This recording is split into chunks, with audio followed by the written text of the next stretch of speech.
हम भी ऐसा भाव बनाएं कि जहां पर सुखदेव स्वामी राजा परीक्षित को कथा सुना रहे, हम भी उसी शुक्र ताल की पावन धरा में बैठे, खंडवा में नहीं। अब 10 मिनट थोड़ा सा अपने आप को थोड़ा सा बस कर ले और कथा पर चले, क्योंकि सुबह से कथा में लगभग कोई ना कोई विघ्न बाधा उत्पन्न हो रही है। और इसी प्रकार यदि कथा में विघ्न आते रहेंगे तो आप लोग कथा सुनने से वंचित रह जाओगे। इसलिए सभी लोगों से यदि आप बात करोगे तो आपके आजू बाजू वाले को भी कथा सुन नहीं देगी और वो भी कथा सुनने से वंचित रह जाएगा। इसलिए सब शांति से केवल भगवान की कथा को ध्यान से सुनो। सुखदेव स्वामी राजा परीक्षित को कथा का रसपान करा रहे हैं और कहते हैं, कानकुब्ज नगर में एक अजामिल ब्राह्मण रहता था। वो अजामिल ब्राह्मण नित्य प्रति भगवान की सेवा करता, रोज भिक्षा मांग करके अपने परिवार का लालन पालन करता। एक दिन अजामिल ब्राह्मण जब भिक्षा मांगने के लिए किसी नगर में पहुंचा तो उस अजामिल ब्राह्मण ने क्या देखा, किसी वेश्या को देख करके बड़ा प्रसन्न हो गया। एक गणिका को देख करके बड़ा प्रसन्न हुआ। उसने सोचा क्या करें, बार बार उसी गणिका के पास जाता और उसी के घर भिक्षा मांग करके लाता। तो एक दिन गणिका ने पूछ लिया, हे ब्राह्मण देवता क्या बात है, तुम रोज रोज मेरे घर ही भिक्षा मांगने आते हो? गणिका ने जब पूछा तो अजामिल ब्राह्मण ने कहा कि मैं तुम्हें पसंद करता हूं, तुमसे विवाह करना चाहता हूं। गणिका ने 2 मिनट के लिए सोचा कि मेरे जीवन सुधारने का आज मुझे मौका मिल रहा है, मैं क्यों ना इस ब्राह्मण से ही विवाह कर लूं। तो उस गणिका ने अजामिल नाम के ब्राह्मण से विवाह कर लिया और उसके घर आनंद से रहने लगी। लेकिन कहते ना कि जैसे लोगों की आप संगति करोगे निश्चित रूप से आप वैसे बन जाओगे। तो कम से कम कथा में बैठ करके तो अच्छे लोगों की संगति करो और केवल भगवान की कथा का रसपान करो, क्योंकि बातें करोगे तो न तो तुम कथा सुन पाओगे, नहीं साइड वाले को कथा सुनने दोगे। इसलिए केवल भगवान की कथा सुनो, क्योंकि घर से भी किस काम के लिए आए हो, कथा सुनने के लिए। कल भी एक बात कही थी, हमारे लिए जरूरी नहीं कि 1000 लोग कथा के पंडाल में बैठे, 1000 नहीं 100 होंगे चलेगा, 100 नहीं 50 होंगे, 50 नहीं 10 होंगे चलेगा, लेकिन 10 ऐसे हो जो भगवान की कथा को शांति से सुने। ये महत्व नहीं रखता कि कितने लोग कथा में बैठे हैं, ये महत्व नहीं रखता कि कितने लोग कथा में बैठे, महत्व ये रखता है कि कितने लोगों के अंदर हमारी कथा बैठ रही है। इसलिए कोशिश ये करो कि आपके अंदर भगवान की कथा बैठे। आपके अंदर यदि कथा नहीं बैठेगी तो कथा में बैठने से कोई फायदा नहीं।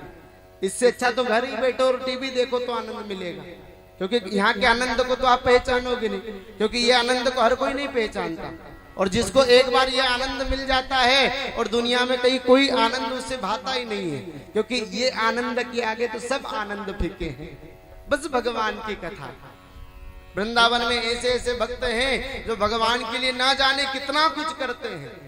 एक अमेरिका की अरबपति खरबपति महिला वृंदावन आकर के रहती है और क्या करती है, बस भगवान की कथा सुनती, भगवान का भजन करती और भीख मांग करके सब धन संपत्ति छोड़ करके आ गई और बस भीख मांगती है, लालन पालन करती है। और उसका काम क्या है मालूम है?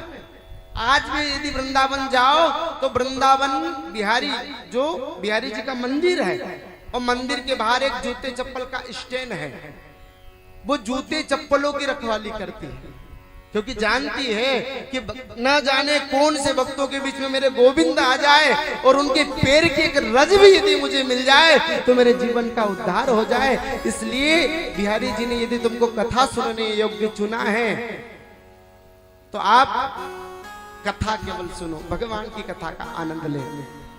अजामिल ब्राह्मण गणिका को घर पर लाया और बड़े आनंद से उसके साथ रहने लगा। लेकिन जिसके साथ में गणिका रहती हो, भला उसका मन घर के काम में कैसे लगेगा या घर का काम अच्छे से कैसे करेगा? उसको धीरे धीरे क्या हुआ कि घर का सारा धन समाप्त हो। अब गांव में भी जब किसी के घर भिक्षा मांगने जाता तो उसे कोई भिक्षा भी नहीं देता। कौन देगा भिक्षा ऐसे गलत ब्राह्मण को? कोई नहीं देता। धीरे धीरे जब घर का भी सारा धन खत्म हो गया, गांव में भी जब उसे कोई भिक्षा नहीं देता तो उसने क्या किया, चोरी करने लगा। गांव में ही अजामिल ब्राह्मण डाके डालने लगा। कभी किसी के घर चोरी करना, कभी किसी के घर चोरी करना। एक दिन राजा को पता चल गया कि अजामिल ब्राह्मण चोर है, तो उसे डाकू करार दे करके उसे चोर बना दिया। और चोर बना करके सभा बिठा करके अजामिल ब्राह्मण से कहा, हे ब्राह्मण, आज के बाद तुम इस गांव में नहीं रहोगे, जाओ तुम्हें जंगल में या जहां रहना है वहां रहो, तुम्हें इस गांव से निकाला जाता है। अजामिल ब्राह्मण अपनी 3 संतान व पत्नी को लेकर के जंगल में झोपड़ी बना करके रहने लगा। वहां पर क्या करता, जंगल में से लकड़ी काट करके लाता और अपने परिवार का लालन पालन करता। जब एक दिन संतों का अजामिल ब्राह्मण के घर से बाहर से निकलना हुआ, तो संतों ने देखा कि झोपड़ी है, इतना और घना जंगल है और आगे कोई झोपड़ी मकान मिले ना मिले क्या भरोसा, इसलिए क्यों ना हम आज ही रात्रि विश्राम यहीं पर करें, कल प्रातः काल चलेंगे यहाँ से। संतों ने अजामिल ब्राह्मण के घर बाहर जाकर के आवाज लगाई, हे देवी, देवी मैया घर में कौन है? अजामिल ब्राह्मण की पत्नी वह गणिका बाहर आई और संतों को प्रणाम किया। संतों को प्रणाम करके बोली, हे संतों बताओ मैं तुम्हारी किस प्रकार सेवा कर सकती हूँ? संतों ने कहा, सेवा तो कुछ नहीं, बस रात्रि विश्राम करना है तुम्हारे घर। गणिका ने कहा, हे संतों, मैं एक बात तुम्हें पहले ही बता दूं कि आप जिसके घर के बाहर आकर के खड़े हो वो इस क्षेत्र के सबसे बड़े डाकू का मकान, चोर का मकान है। संतों ने कितनी सुंदर बात कही, हमें क्या करना है, चाहे डाकू का मकान हो, चाहे चोर का मकान हो, चाहे करोड़पति का मकान हो, हमें क्या करना है, हम तो संत हैं और हमें बस रात्रि विश्राम करना है। क्योंकि भगवान किसी का सोना चांदी नहीं देखते, भगवान किसी की सुंदरता नहीं देखते, भगवान जात पात नहीं देखते। क्योंकि तुलसीदास जी महाराज ने रामचरितमानस में बताया है कि जात पात पूछत नहीं कोई और हरि को भजे सो हरि को होई। संसार में भगवान यदि जात पात को देखते तो क्या केवट के घर जाते? सोचो जरा, भगवान यदि जात पात देखते तो क्या सबरी के झूठे बेरों को खाते? भगवान यदि जात पात देखते तो क्या उस कुब्जा का उद्धार करते? भगवान यदि सुंदरता ही देखते तो क्या कुब्जा को उद्धार करते? कुब्जा तो 3 जगह से टेढ़ी मेढ़ी थी। इसलिए मैं कहूं कि ये जात पात के और सुंदरता के चक्कर में मत रहो। भगवान केवल उसी को मिलते हैं जो भगवान के पास भाव लेकर के जाता है। क्या था मीराबाई के पास? वही बात, कुछ नहीं था मीराबाई के पास, बस एक भाव कि भाव काबू का हूं मैं और भाव एक बस मेरा सार है। जो भाव से मुझे भजे तो भाव से बेड़ा पार है। भगवान को कुछ नहीं चाहिए, बस भाव चाहिए। आप यदि भगवान को भाव नहीं दोगे, सोना चांदी खूब भी दे दोगे तो क्या काम में आएगा? क्या भगवान को सोना चांदी चाहिए? क्या भगवान को हीरा मोती चाहिए? क्या भगवान को सुंदरता चाहिए? क्या भगवान को जाति से ब्राह्मण ही चाहिए? ऐसा कुछ नहीं है। भगवान जिनको भी मिले वो केवल भाव के कारण मिले, उनकी भक्ति के कारण मिले, उनकी विश्वास के कारण मिले। क्योंकि भगवान कहाँ रहते हैं? भगवान कहाँ रहते हैं? भक्त के विश्वास में ही भगवान का वास होता है मैया। इसलिए विश्वास होना चाहिए कि गोविंद मेरे हैं और मैं गोविंद का हूँ। अगर ये भाव रहेगा तो आपका हर काम गोविंद कर दिया करेगा। लेकिन हम तो कोई भी काम करने से पहले वही बात कि ये काम मैंने किया, तो जब आप ही हर काम को कर लोगे तो भगवान उसमें हस्तक्षेप करने क्यों आएंगे? वही कोई भी काम करने से पहले भगवान से कह दो, हे भगवान ये काम तुम्हारा है और तुम्हें करना है। नानी बाई का मायरा आपने सुना होगा, नरसिंह मेहता जी ने सावरिया सेठ से कह दिया, हे सावरिया सेठ मैं कुछ नहीं जानता, मैं कुछ नहीं जानता, आपकी बेटी है और आपकी बेटी समझ करके आपको ही मायरा भरना है, मैं तो बस तुम्हारा भजन करूंगा। वही नरसिंह मेहता महाराज हरे राम हरे कृष्ण की करताल लेकर के भगवान का भजन कर रहे हैं और वही गोविंद आए और पूरे 56 करोड़ का मायरा भर दिया। और भक्त की लाज रखी कि नहीं रखी? क्यों रखी? क्योंकि उन्होंने उनके सुब्रत छोड़ दिया था। हम भी जब घर का कोई काम करें तो ये अपना समझ करके नहीं कि मैंने किया, ये भगवान, ये आपका ही काम है और आपको ही करना है। जब ऐसा समझ के घर का कोई भी काम करोगे, वो काम को मेरे गिरधर आकर के पूरा करेंगे, ये मेरी जवाबदारी बस भगवान पर छोड़ करके तो देखो।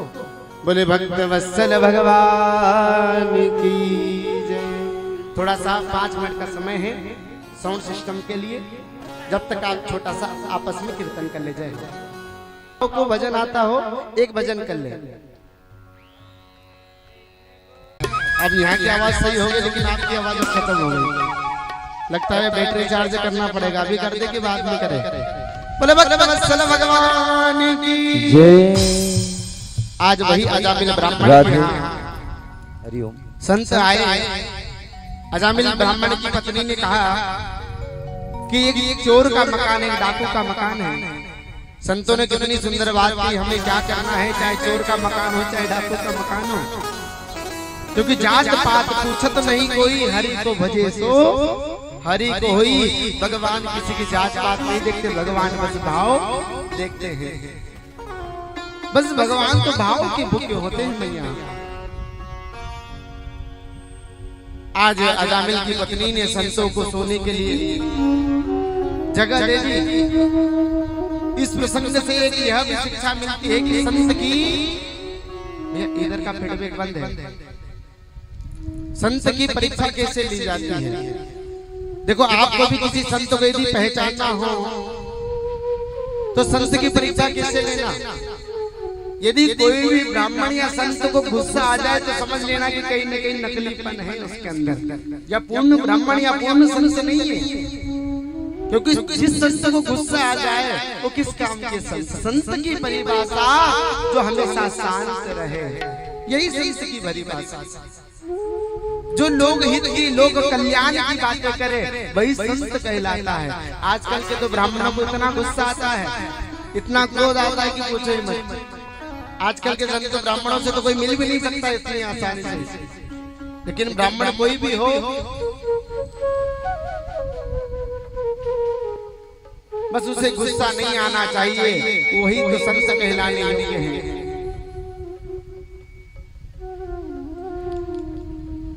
आज संतों ने अजामिल की पत्नी के यहाँ शयन किया। जब प्रातः काल तो प्रातः काल अजामिल आ गया वन से लकड़ी लेकर के संतों का अपमान करने लगा। जब संतों का अपमान करने लगा, अब शब्द बोलने लगा, लेकिन संतों ने कुछ नहीं बोला। संतों ने कुछ नहीं बोला क्योंकि संतों ने कहा कि ये इसका काम है, ये कर रहा है, हमें तो शांत रहना चाहिए। जब संत वहां से जाने लगे तो क्या कहते हैं कि इनकी पत्नी ने तो हमारी सेवा की, उन्हें तो कुछ न कुछ आशीर्वाद देना पड़ेगा। जाने से पहले संतों ने देखा कि अजामिल की पत्नी उस समय गर्भवती थी, तो एक बात कह दी जाते जाते, हे देवी आशीर्वाद में देने के लिए कुछ नहीं, लेकिन एक बात तो मैं कह करके जाएंगे कि जब भी तुम्हारे यहाँ संतान का जन्म हो तो संतान का नाम नारायण हो। क्या होना चाहिए? नारायण होना चाहिए। संतों ने ऐसी बात कह के संत तो वहां से चल दिए। समय अपनी गति से चलता गया। थोड़ी देर बाद वही अजामिल के यहाँ पुत्र रत्न की प्राप्ति हुई। अजामिल की पत्नी को याद था तो उन्होंने अपने पुत्र का नाम क्या रखा? नारायण। अब अजामिल ब्राह्मण आते जाते अपने छोटे पुत्र नारायण से बहुत प्रेम करता, क्योंकि घर में इस प्रकार 4 संतान रहती है और जो सबसे छोटी संतान रहती है उससे भी हम भी अधिक प्रेम करते कि नहीं? 4 बच्चे हैं, जो सबसे छोटा बच्चा रहता है उससे हम अधिक प्रेम करते हैं, बड़े से थोड़ा कम करते हैं। तो आज अजामिल ब्राह्मण सबसे छोटे बेटे नारायण से खूब प्रेम करने लगा। बेटा नारायण, बेटा नारायण, बेटा नारायण। आते जाते खूब नारायण नारायण का जाप करने लगा। जब इतना नारायण नारायण का जाप करने लगा, अंतगतवा अजामिल ब्राह्मण की मृत्यु होने वाली, यानी यमराज आ गए लेने के लिए। जब यमराज आ गए लेने के लिए तो उस यमराजों को देख करके अजामिल डरने लगा।